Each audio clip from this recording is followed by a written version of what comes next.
Baik, bismillahirrahmanirrahim. Assalamualaikum warahmatullahi wabarakatuh. Jumpa lagi dengan saya di Abil Maiwa Channel.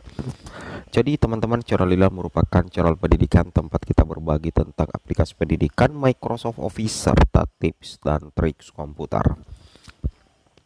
Jadi pada video kali ini teman-teman ya, kembali lagi admin akan mencoba mengupdate informasi terbaru seputar perkembangan P3K Guru tahun 2023 teman-teman ya.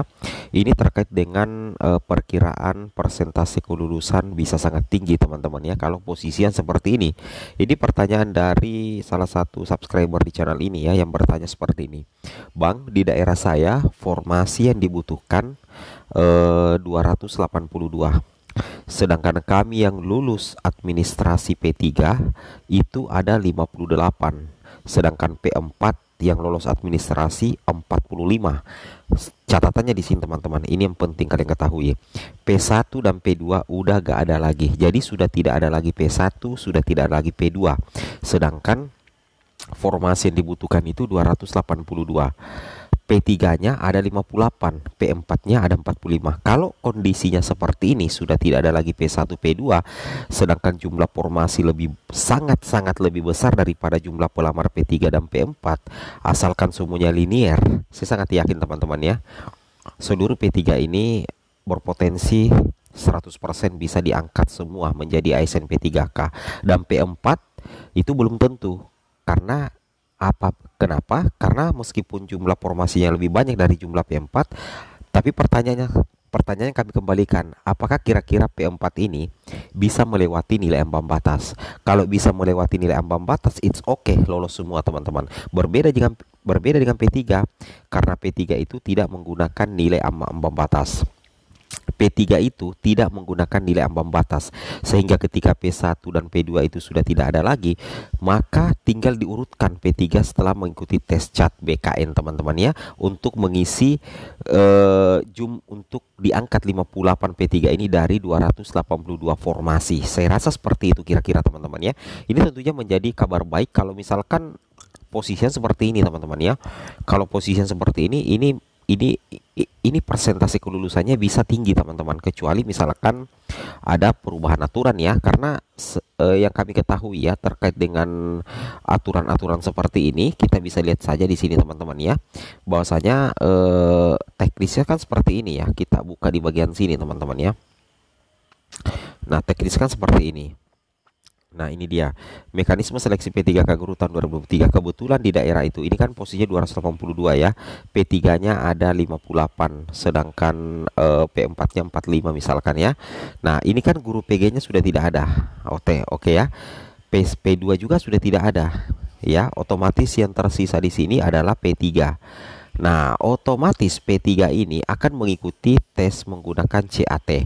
Tapi berdasarkan Kemenpan RB nomor 649, pelamar prioritas 3 itu tidak dibebani dengan nilai ambang batas. Jadi ketika sudah tidak ada pesaing dari P2, sudah tidak ada pesaing dari guru lulus PG, maka otomatis kita lihat berapa jumlah dari guru P3 ini. Ternyata jumlahnya cuma 58, sedangkan formasi 282. Otomatis itu tidak akan terjadi perengkingan nilai lagi teman-teman. Itu akan diurut nomor 1 sampai 58, itu akan mengisi formasi P3K menjadi ASN P3K. Kenapa? Karena ini dianggap tanpa saingan ya, karena jumlah pelamar lebih besar daripada jumlah formasi lebih besar daripada jumlah pelamar.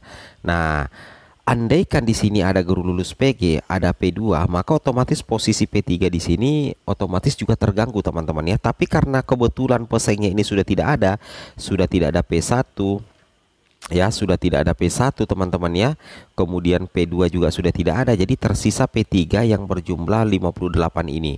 58 ini akan mengikuti tes CAT BKN tanpa PG, tanpa ada nilai ambang batas yang diperhitungkan. Jadi berapapun nilainya itu yang akan diurutkan. Nah, dilihat lagi berapa formasi dibutuhkan. Ternyata berdasarkan info dari subscriber, jumlah formasi yang dibutuhkan itu adalah 282 teman-teman ya.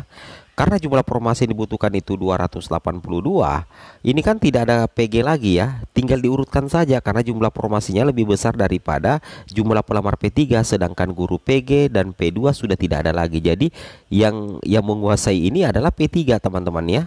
yang menguasai ini adalah P3. Wow, ini tentunya menjadi salah satu kabar gembira ya. Jadi otomatis persentase kelulusannya ini berpotensi 100% lulus ya untuk P3. Nah, bagaimana dengan P4 ya yang berjumlah 45?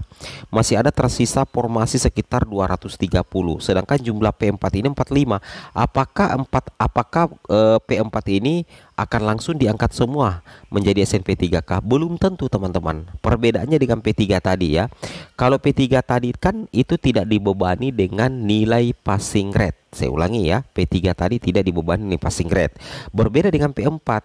P4 ini wajib apa ya teman-teman ya, wajib melewati nilai ambang batas. Jadi kalau misalkan tidak melewati nilai ambang batas ya tidak lulus, sekalipun jumlah formasi itu lebih besar daripada jumlah P4. Mungkin ada yang bertanya, buktinya di mana Min? Kita coba cek di Kemenpan RB nomor 64.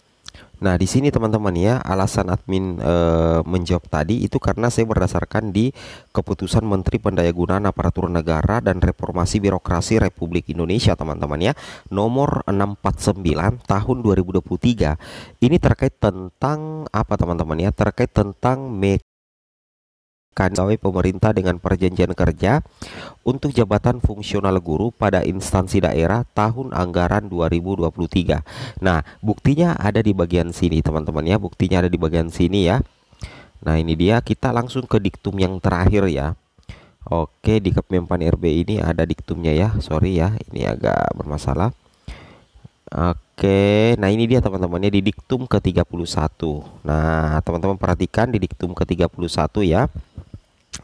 Khusus untuk P2 P3 dulu ya. Nah, diktum ke-31 P2 P3. Kalau diktum ke-32 itu untuk P4. Nah, itu ya. Jadi diktum ke-31 di sini dijelaskan, pelamar pada kebutuhan khusus dinyatakan lulus seleksi jika berperingkat terbaik pada lowongan kebutuhan jabatan yang dilamar. Di sini catatannya tidak ada passing grade.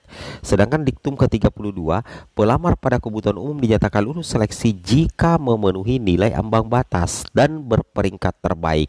Nah, tadi kan formasinya itu 282. Jumlah P3 itu ada 58. Seperti itu kira-kira teman-teman ya. Oke. Nah, di sini tadi berapa ya teman-teman ya? Kita cek dulu ya, di sini kan 282 ya. Kemudian P3 tadi 58. Kemudian P4 45. Oke. Kalau untuk P3 ini saya rasa sudah aman. Karena yang dilihat untuk penentu kelulusan itu kan peringkat terbaik. Nah, 58 ini tidak perlu di ranking lagi. Kenapa? Karena jumlah formasinya itu lebih besar daripada jumlah pelamar, jadi tinggal diurutkan untuk diangkat setelah tes CAT BKN. Kenapa bisa seperti itu? Karena tidak harus memenuhi nilai ambang batas, karena P2 P3 itu tidak dibebani nilai ambang batas. Kemudian yang memperbesarkan P3 untuk lolos itu karena P2 dan P1 sudah tidak ada lagi. Jadi yang paling kuat posisinya adalah P3 teman-teman. Nah, bagaimana dengan P4? P4 ini meskipun jumlah pelamarnya cuman 45, kemudian jumlah formasinya itu mencapai 282, itu tidak menjamin lulus teman-teman. Itu tidak menjamin lulus. Kenapa? Kita baca di diktum ke-32. Di sini dibahasakan di diktum ke-32, pelamar pada kebutuhan umum dinyatakan lulus seleksi jika memenuhi nilai ambang batas. Ada kata memenuhi nilai ambang batas. Jadi kalau misalkan P4 tidak memenuhi nilai ambang batas, meskipun jumlahnya lebih sedikit daripada jumlah formasi, itu tetap tidak bisa lulus teman-teman. Karena memang persyaratan pelamar umum itu ada dua, wajib memenuhi nilai ambang batas dan berperingkat terbaik. Berbeda dengan pelamar P3, itu hanya berperingkat terbaik. Jadi peringkat terbaiknya 50 sampai ranking 58 itu bakal mengisi semua formasi yang 282. Yang penting linear kan teman-teman ya. Oke, semoga bermanfaat. Assalamualaikum warahmatullahi wabarakatuh.